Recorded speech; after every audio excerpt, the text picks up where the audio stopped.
தற்போது மத்திய இணையமைச்சர் பொன் ராதாகிருஷ்ணன் செய்தியாளர்களிடம் பேசி வருகிறார். பார்க்கலாம்.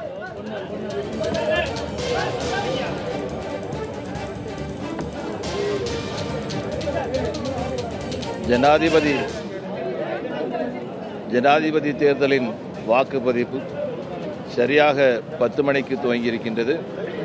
முதலாவது வாக்காக சென்னையில் தமிழகத்தினுடைய முதல்வர் அவர்கள் வாக்களித்திருக்கின்றார்கள்.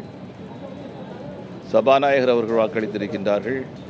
அதேபோல எதிர்க்கட்சி தலைவர் தளபதி அவர்களும் வாக்களித்திருக்கின்றார்கள். மற்றவர்களும் கேரளத்திலிருந்து வந்திருக்கின்ற ஒரு சட்டமன்ற உறுப்பினர் அவரும் தன்னுடைய வாக்கு அளித்திருக்கின்றார். வாக்குப்பதிவுக்கு எதிர்பாராத அளவுக்கு சாதாரண மக்கள் வாக்களிப்பதை விட வேகமான முறையில் சட்டமன்ற உறுப்பினர்களும் மற்றவர்களும் ஆர்வம் காட்டியிருப்பது மிகவும் வரவேற்கத்தக்க ஒன்றாக இருக்கிறது. இந்த வேகத்தில் சென்றது என்று சொன்னால் 3 மணிக்குள்ளாக வாக்குப்பதிவு நிறைவுறும் என்று நான் கருதுகிறேன்.